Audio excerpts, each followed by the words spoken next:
I think the thing that makes me feel the most sort of heartened and encouraged is, when we get an email or a Facebook comment or whatever from someone who's like, somebody told me to listen to this thing about bison. I'm like, I don't care about bison. And then I started to care about bison. For sure. Yeah, Yay.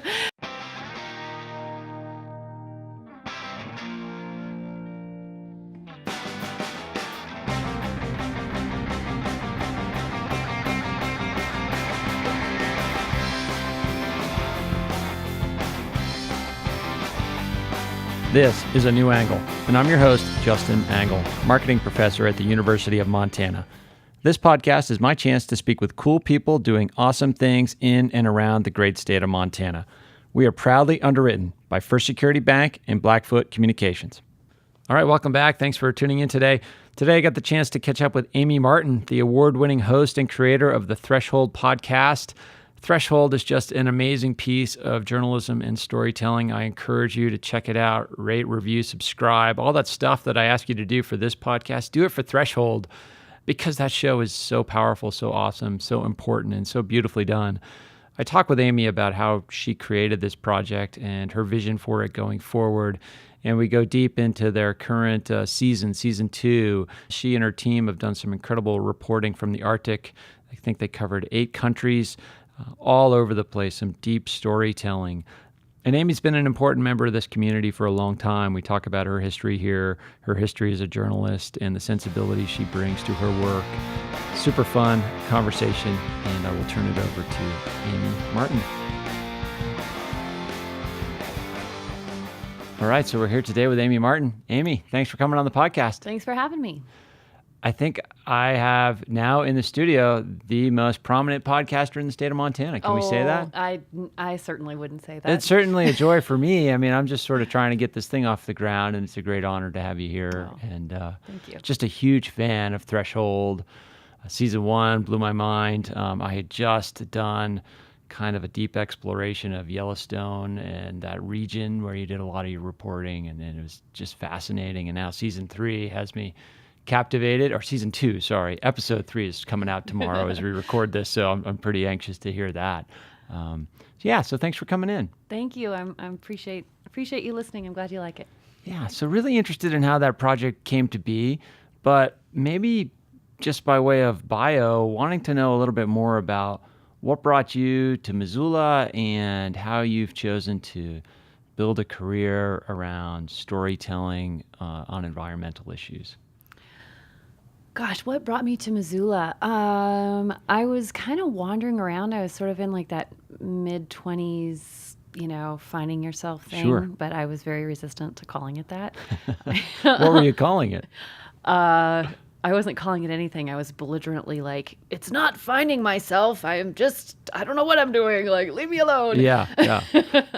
I had been living in Chicago and, Yeah, where's home? Like, where did you grow up? I grew up on a farm in Iowa.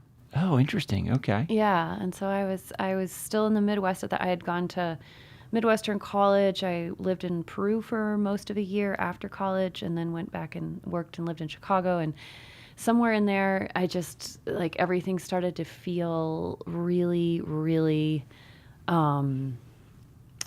set. Okay. Like I was like 24, 25, and I was, in a relationship, a great relationship. And I was like, I felt like I could just see my life. Like, I'm going to live here. I'm going to move to the suburbs. I'm going to die. Like, I can't do this. I have to get out. Yeah. It was all sort of, the path was laid out, and it wasn't necessarily, what was it? Was it the path itself or just the fact that it was laid out that was dismaying? It was the fact that it was laid out. Yeah. I didn't really have any problem with the content exactly, although I wasn't really sure, but it just felt somehow, I'd grown up in the Midwest, and even though it's a huge leap from Preston, Iowa to Chicago, Illinois, I still just had that feeling of like, it's just all too close. And I had, my family had taken some vacations out west when I was little, and I had fallen in love with the mountains. And my grandmother had passed away a few years earlier, and I got her powder blue Cutlass Sierra Oldsmobile car. Classic. Yeah, and so my boyfriend and I broke up, and I just took off and floated around the West for a while. I was like, I don't know how much detail we should get into all that, but there was some. We have editorial control here, so whatever you want to share, we're a safe environment. There was some sleeping in cars, quite a bit of that, Sure. and staying in communes and Finding yourself. yes, crashing with my sister for quite a while in San Francisco, and eventually, this is all to try to answer how I ended up in Missoula. So eventually, yeah. I landed in Missoula, and I just really within 24 hours, I was like, oh, now this is what home feels like. It was Okay. crazy. Huh. I just felt. I mean, it sounds cheesy, but it really was like an experience of like when you meet a person that you're just like, I want to Magic. be with you, Yeah. That's how it felt. So Nice. I stayed. This is the place. This is the place. And so when was that? Let's just get the chronology right. That was August of 1999. Okay. And then I went back to the Midwest and picked up some stuff and was back and moved in October. And so at what point are you in this pathway starting to explore journalism and storytelling as something you want to be doing? Well, there's a lot of kind of crazy twists and turns in that part of the story. So I had been doing radio all through college. Yeah. I got a job at the NPR affiliate at my college, and I absolutely loved it. I had great mentors there, and they basically were like, we don't need a student reporter, we need a reporter. So they kind of just trained me. Here you go. Yeah, and it was in a place called the Quad Cities, so there are 4 local governments, and so they had a ton of like city council meetings and mayoral announcements and things to cover. So I was always out running around like as a 19, 20-year-old, like doing political reporting. It was really awesome. Learning the craft of reporting. Yeah. And so really what would have made sense is after college if I had just like gone into journalism, but I didn't. I like I said, I spent some time in South America. I came back and was doing like freelance writing in Chicago. And then I had this whole break, and when I landed in Missoula, it kind of coincided with this realization that I really wanted to pursue music. So Yeah. I had done a lot of music all my life, but that kind of, when I hit Montana, I spent, I don't know what it was, over a decade, 15 years maybe, doing music in different forms. I had my own, I released albums and toured and stuff, and had various groups of people I played with, and then I also led some community music groups for a Yeah, while. so like lots of music with children too, right? Yeah. Mhm. Yeah, it looked like amazing work. Well, it was really, really fun. It was really fun. But somewhere in there, I just kind of started feeling the call of like, I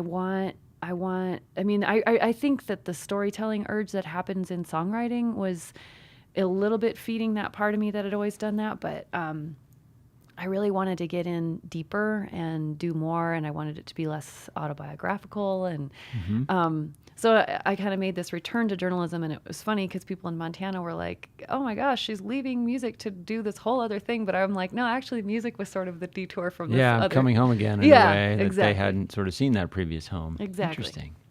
So what did that first look like? What was your first foray back into journalism?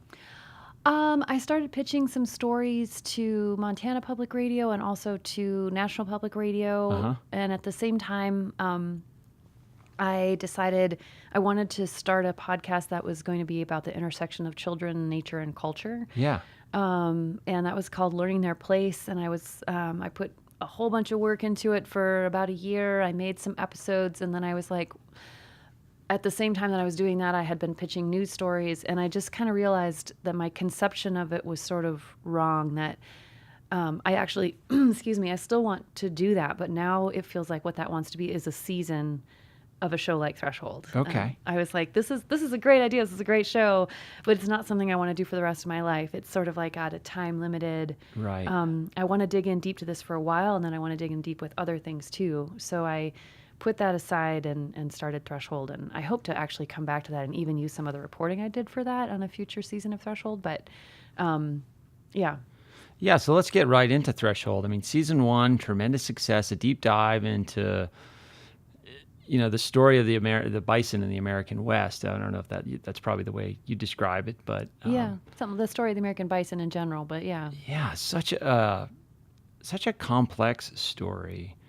And one that I don't think people really understand the complexity of. I mean, that's probably what makes it attractive as a journalist. So yeah, maybe talk about that. I mean, I think you have a commitment to environmental storytelling, but talk about that commitment, but then why studying the bison and the story around these animals is the way, and the people around those animals is the best way to investigate that.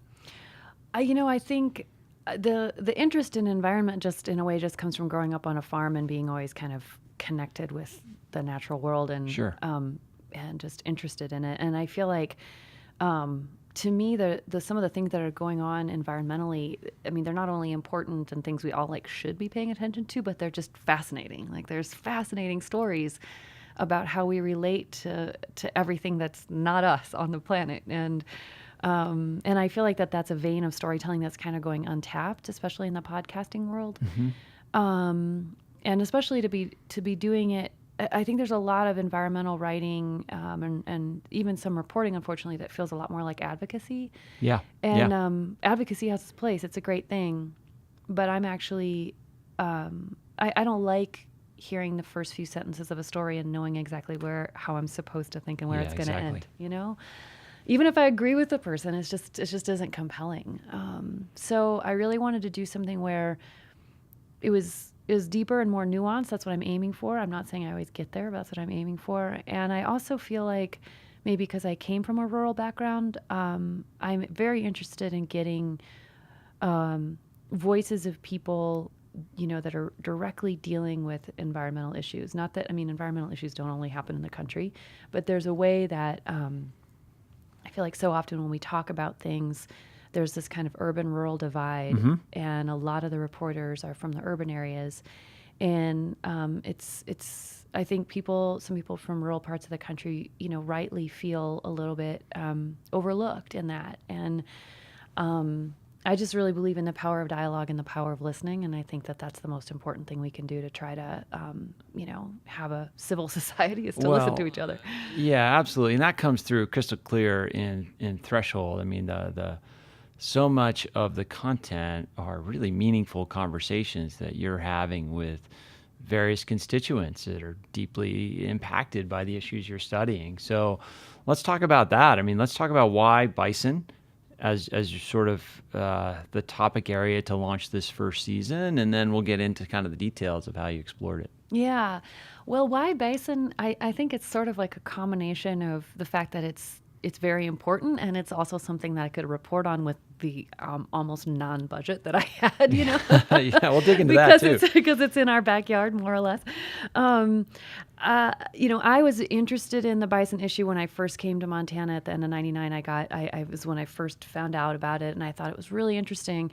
And then, honestly, over the years, I kind of had like bison fatigue, because every year there'd be a story about we're going to kill more bison in Yellowstone. Yep. Here are the voices you can expect to protest it. Here are the voices you can expect to defend it. And it just felt like we were never going deeper, never really learning, why this is the way it is. So it just kind of came a little bit out of a frustration with that, and my own, personal interest in like, what is the deal with these animals? Right. I sort of stumbled into a similar issue when I first moved here. I mean, I grew up out east and lived on the West Coast for a while, but when I came to Missoula, I sort of stumbled into the wolf issue. And I had no idea. I sort of heard about reintroduction of wolves into Yellowstone, and felt on a very surface level. And then I stumbled into some conversations with students. I came from ranching families, and then there was other students who were environmental advocates. And I mean, it was sort of like talking about religion, nutrition, and politics all at once. Yeah. Absolutely. And I assume bison has some similar dynamics there, that the wide array of people with different perspectives is pretty amazing. Yeah, it really is. And I felt like one of the things that was so fascinating about reporting it was how quickly it connects to this, to our history. Yeah. I mean, in some ways, the whole American story is kind of encapsulated in this animal, and our ambivalent relationship with wildness. This, I like one little moment that I remember kind of sitting in my studio, like learning this and kind of like, what? Just that the song Home on the Range, which is memorializing the death of the bison and the death of Native Americans, was happening while, before either of, while the genocide of Native Americans was taking place, and while the mass slaughter of this animal was in full swing. And I just felt like that's the thing. Like, we're both like, oh, we love this. We love these kind of romantic ideas of the native other and of the wild animal, and we kind of put them in the same category, and we're simultaneously gonna not really think about the fact that if that wanted to be stopped, it could have been right then. Right, And right. I think that just kind of gets to this really complex thing where it's not, we can't simply say like there's bison haters and bison lovers. It's like a lot of the times that's the same emotion wrapped up in the same person or the same culture. And how do you tease all that apart? And that's what I mean by, I think that these environmental stories are just fascinating stories. Like there's archetypal human stuff in all of this that goes, it goes way beyond just this animal. And you did that by getting into these conversations, right? And probably using some of your journalistic background and your ability to talk to people, to open them up into sharing their ideas. Tell me about that, going out on ranches and reservations and, community meetings and all these places you found yourself to get to the story. Oh, it was just fascinating. And I just feel grateful to everybody who trusted me enough to talk to me, I mean, how do you win that trust? Like, what's it like knocking on that door or calling that phone or whatever? I don't know quite how to answer that. I mean, I guess I feel like I don't want to take too much credit. I feel like most of the credit goes to the people who decided to trust me. Sure. I guess I do really think if you just show up and are real with people, I think people can feel like where you're coming from. And I think people also, a lot of people want to get their story out. They want to be heard. Yeah, I mean, there were some people I guess I can think of that I could sense, were viewing me with a lot of suspicion. But I feel like that they were definitely in the minority. And I think that, one thing that feels really important with people is just to be straight up with them and just say, like, this is what I'm trying to do. Here's why I'm trying to do it. Yeah. Obviously you don't have to participate, but if you wanted to, your voice is important. I mean, that was the main thing I was trying to say to everyone, whether it was a rancher who is completely opposed to bison, or the head of the Montana, Stock Growers Association, or Governor Bullock, or, Native American communities or bison advocates, just to be like, every single one of these voices is crucial to telling the story. So if you're not willing to talk to me, then there's just going to be this hole. So, yeah. And hopefully that was somewhat motivating. I don't know. Well, and I think there's really an authenticity that comes forth when you say, I want to understand your perspective. Yeah. You're not saying I want to argue with your perspective. I want to debate it. I just want to understand, and that can be disarming. I hope. And I seriously did want to understand. Yeah, absolutely. I mean, it's a genuine part of the story you were trying to put together. Yeah, and sometimes people, after we talk for a while, would say, "Well, what do you think?" Yeah, and exactly. and I just it just not. Of course, I have a mind. I'm capable of having an opinion, but I just kept saying like it's not important. It's and I meant that sincerely. It wasn't a dodge. I just feel like, for this story, it is not important what I think. It's important what you think and how that bounces off what other people think and what the listener thinks. And my opinion is essentially not that interesting to anybody except for like me and my mom, maybe. So. A New Angle is underwritten by First Security Bank and Blackfoot Communications, two cool companies doing awesome things all over Montana. Hi, this is Chris Shook, Dean of the College of Business at the University of Montana, and you are listening to A New Angle. Well,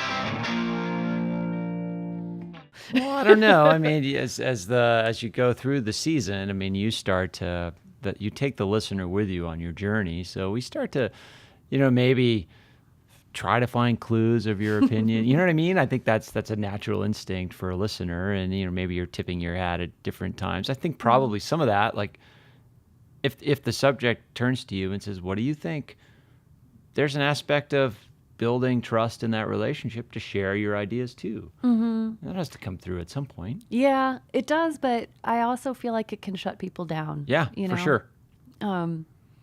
Yeah, it's interesting. I haven't actually listened to it since it went out, so I think maybe I'll do that when I'm like. Well, 90. maybe that kind of gets me into a question of process, because I mean, this little thing that we do, we sit here with these two mics and roll, and it's pretty straightforward. But an endeavor like Threshold, I mean, one, it's deeply reported, and two, I'd love to just sort of explore your method, collecting all of this reporting and then putting it together into a broader narrative across multiple episodes. I mean, what does that process even look like?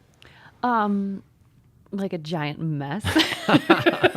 Well, I remember when I first reached out to you this summer or spring about coming on the show, you were like, I am in the editing cave for season 2.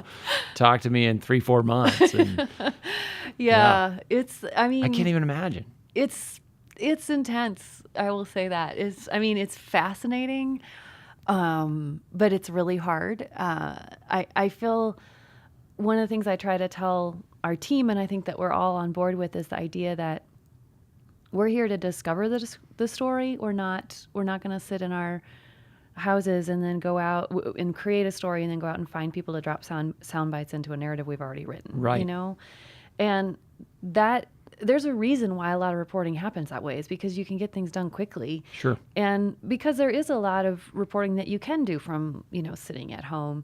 But I just feel for the kind of stories we want to tell, it is so important to stay open and just be like, we don't know. And I feel like case in point, this season is about the Arctic. And if you would have asked me, what is the story of the Arctic before I took off, I would have said climate change.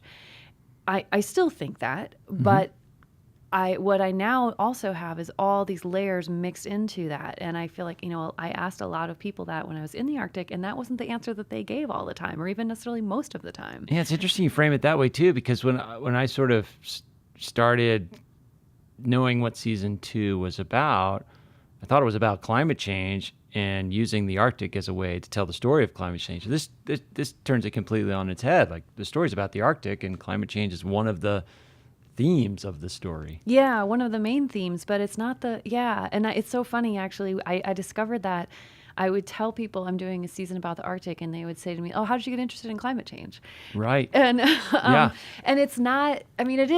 Climate change is a major focus of it, of course. We're an environmental show. We're in the Arctic. The Arctic is warming twice as fast as the rest of the planet. Yeah. There is no story you can tell about the Arctic that doesn't involve climate change, but it is just what you just said, like flipping, like, well, what is the primary thing we're focusing on? And I feel like that's why it's so important to go into a reporting process with an open mind. And so, to get to your question about the editing, what that means is you come home with mountains. I wish I could visualize it, just like this room full of tape and voices and all these ideas. And I have all these little notes that I scribble onto pieces of paper, and they're stuck all over walls, and it's just like grown and grown and grown. And one friend came over in the summer, and she hadn't been in my house for a while, and she came and she goes, "It looks like a house of a crazy person." Oh, man. I'm like, yeah. Thanks. There you go.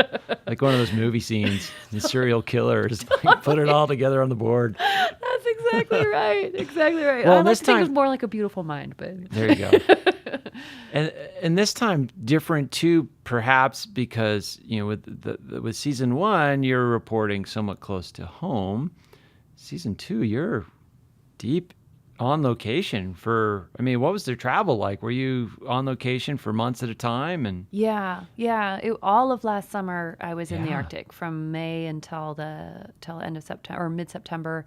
And then Nick, who's a producer on the show, Nick Mott, he went to Canada for 2 or 3 weeks, was it, in the winter? Okay. And then I went and did another month of reporting, or month and a half of reporting in the spring. So it's been a lot. And then some of the interviews we did from here, too, we talked to some academics and other experts, in the South, as they call it. Anything below the Arctic, people in the Arctic call it South, which I loved. Like, Toronto is South. Yeah. So, yeah, just tons and tons and tons of tape. And then, really one of the most excruciating parts is, I know we've talked over 100 people. I haven't even counted, but I bet it's more like 150 or more.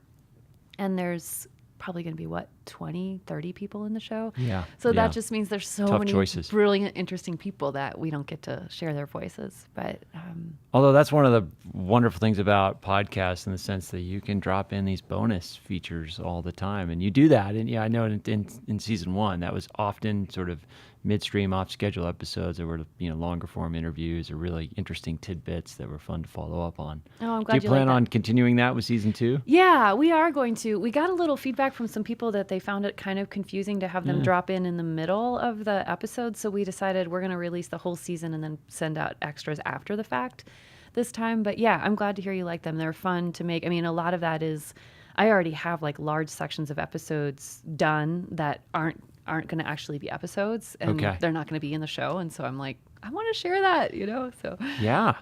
I mean, that's the tricky thing when you have great content and you feel like, it doesn't necessarily square within the time frame and, the narrative that you need to be getting to at that point, but it's great that you can get it out. Yeah. So thank you for doing that. Well, thanks for listening. The danger is like, that we will have to cut ourselves off at some point because, there's diminishing returns after a certain point. But I think, we went to 8 countries and talked to just so many people. And this is such an important set of issues and questions that I think that we'll probably indulge ourselves and do quite a few extras Sure. this time.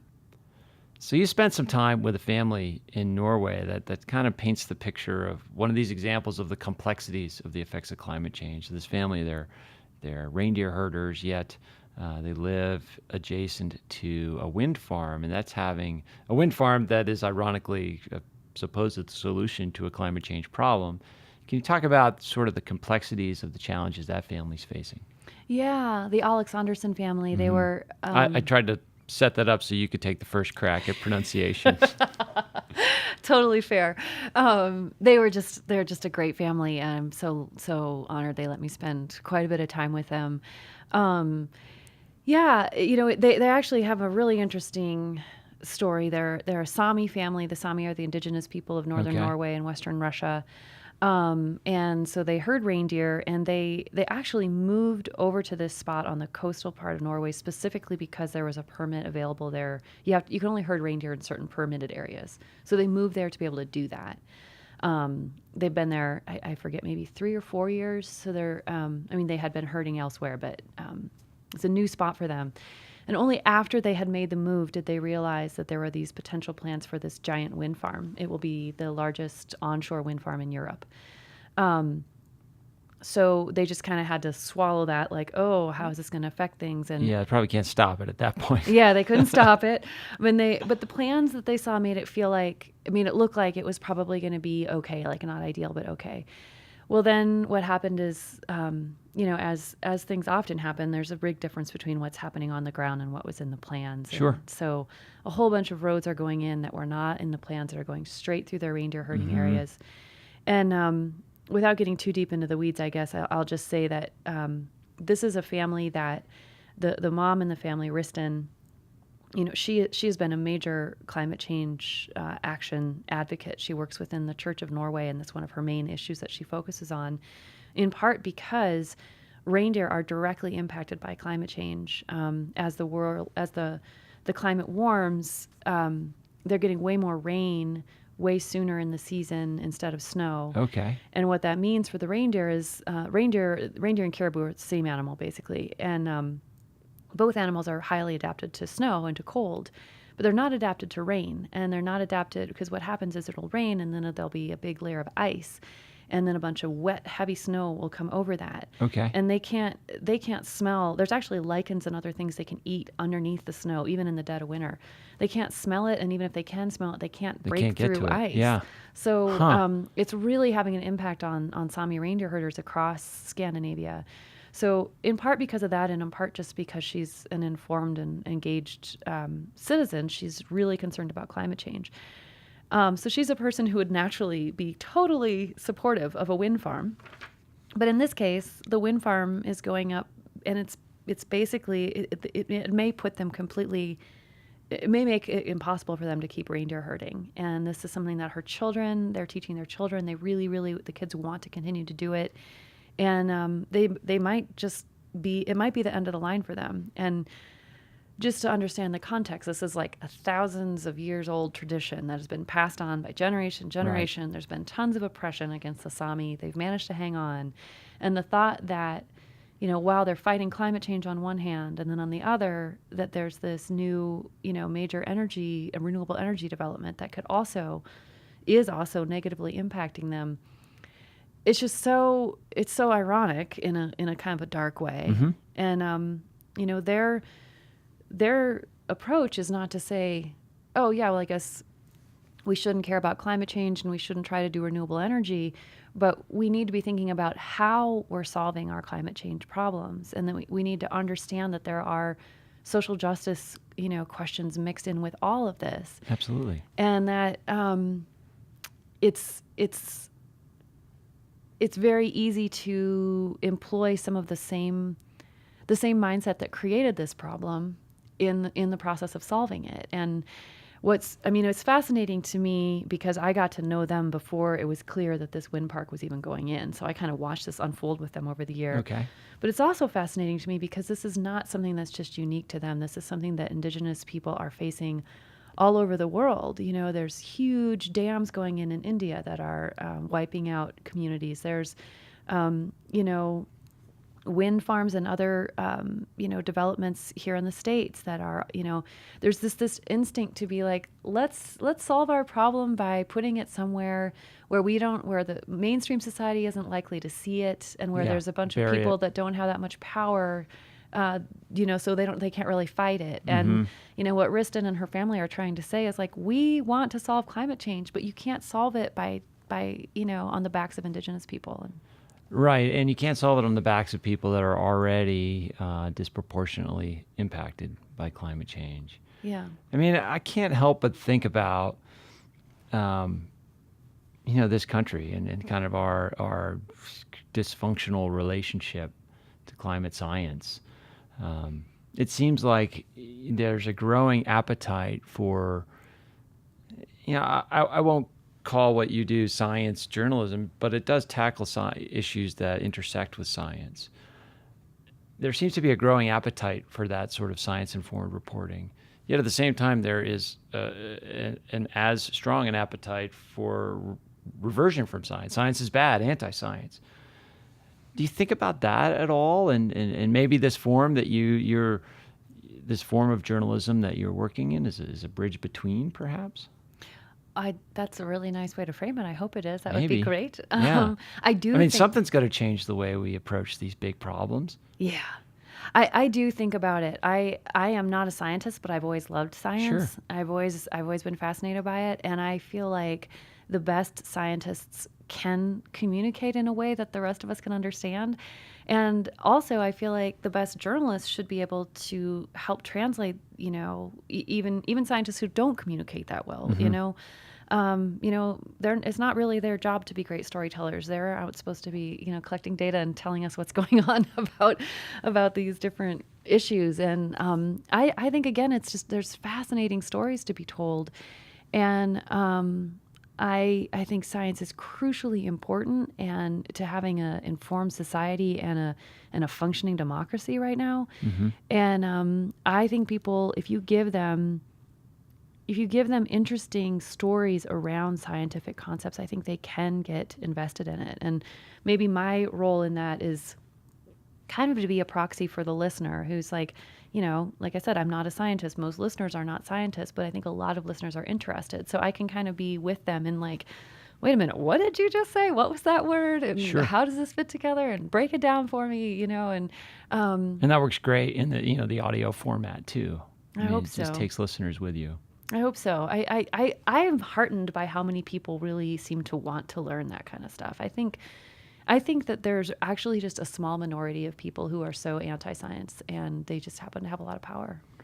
Yeah, and it can get tribal too. Mm-hmm, I mean, people might exactly. just sort of be anti-science because their tribe is supposedly anti-science, Mm-hmm. and it just sort of is the position you fall into without Mm-hmm. really being thoughtful about it. Mm-hmm. But then hearing real stories about real people, it gives me hope that, if you can if you can sort of tap into the human condition a little bit, it's a way to open your mind, certainly. And I think the the way in which you approach your work, getting such a wide array of perspectives on a complicated topic is really meaningful. Well, thanks. It gives it great authenticity. Thank you. Well, we'll see. I mean, we're only a couple episodes into Yeah. season 2, so You I'm might going to not give like you the it. benefit of the doubt there. So, as we kind of try to wind this down, I'm tempted to ask you all these questions about how to make a great podcast, but that's a little self-serving. I mean, maybe I'll ask you that off the air. But I would like to just give you a chance to talk a little bit about the great recognition that Threshold has received. I mean, multiple awards in your first season, and it looks like season 2 is engendering some more support. Is it it's been supported by Montana Public Radio, but now you have the support of the Pulitzer Foundation or Pulitzer Center on Crisis Reporting. Okay. So tell me a little bit about like some of the opportunities that's enabled you to take what you did in season 1 and scale it up to quite a bigger production for season 2. Yeah, we could not have done. We would not have gone to all 8 Arctic countries. Yeah, without the that's support not of a the Pulitzer cheap Center. endeavor, right? No. We were already midway through our reporting when we got their support, but I was like, okay, we might not be able to go to Arctic Canada. We might not be able to go to Russia because those are expensive places to go to. Particularly where you're going there. Yeah. But with their support, we were able to go to all 8 countries, and they also have set up. They're setting up some events and stuff. I just got back from a trip to the University of Missouri where I did a bunch of events with the journalism school there, and there'll be more stuff like that, and that's great. We're so grateful for their help and Montana Public Radio support. That's been absolutely crucial. We also have a partnership with the radio show called The World. It's on PRI. Yeah. So we're going to have, actually, by the time this comes out, there will be quite a few pieces that have been aired on them, and yeah, it's great. It's nice that some people have put us on their best podcast lists and things like that. And but I also feel I think the thing that makes me feel the most sort of heartened and encouraged is when we get an email or a Facebook comment or whatever from someone who's like, somebody told me to listen to this thing about bison. I'm like, I don't care about bison. And then I started to care about bison. For sure. Yay. There's got to be things happening on both extremes, like the person in Manhattan that's never seen a bison or even really thought more about it than Bison burgers. Exactly. and then all of a sudden that person's doing a deep dive into Threshold, or the person who's like working in Yellowstone, managing the bison herd, like living in that space all the time. So it's got great value to those two and everything in between. It was really nice to hear from Yellowstone put out on their own like Twitter or something. They put some really nice things about Threshold out, and that was gratifying because they, everybody who works in anything bison related hears a whole lot of stuff. Yes. So I'm glad they felt like it was at least in depth and fair. So. Yeah. So as you were lining out traveling to 8 Arctic countries, so what was your crazy? I got to imagine there's a crazy travel story in there. I mean, some crazy combination of vehicles and yeah. Oh, there were so many. I mean, one thing that I learned is that 4-wheelers are a huge deal in the Arctic. And Okay. I had some fairly intense 4-wheeler rides. I only fell off once, and I didn't get hurt. But they were. There was like, just driving through incredible rain and mud and just, hanging on with like a giant backpack on somebody's 4-wheeler. That happened multiple times. Greenland is amazing, and sure. I recommend everybody go there. I mean, it's the biggest island in the world. It's 3/4 of it's covered by an ice sheet. It has a population of like 56,000 people. So there are a few people that live in Missoula, live in this entire country. No 2 towns are connected by any roads. Everything's by boat or by plane or dog sled. And it's just fascinating. And the people were so great. And I'm trying, there were 2 of my flights in Greenland got canceled because of bad weather. Okay. I took a helicopter out onto the Greenland ice sheet with Joel Harper, who's an amazing glaciologist here at the University of Montana. I had some crazy boat rides. I spent an entire day in the tiny little fishing boat with a Greenlandic fisherman who said he spoke English, and then once we got out there, I realized he really barely did. But we had a great day, and I mean, just Greenland alone had like every form of transportation, and it was amazing. Awesome. Well, Amy, I can't thank you enough for coming in and sharing some of the story of Threshold with us. And I encourage listeners to check out this podcast. It is amazing work. It's important work. And I really want Amy to keep this up. So listen to season 2 and subscribe in advance to season 3 and season 4 and 5 and 6. And let's keep this thing going. This is sort of become the serial of environmental reporting, perhaps. It's something to aspire to. Well, thank you so much. I promise everybody I did not pay him, but I should have, because that was like the best commercial ever. Thank you so much. There you go. Well, I am a marketing professor, so I'm supposed to know something about that.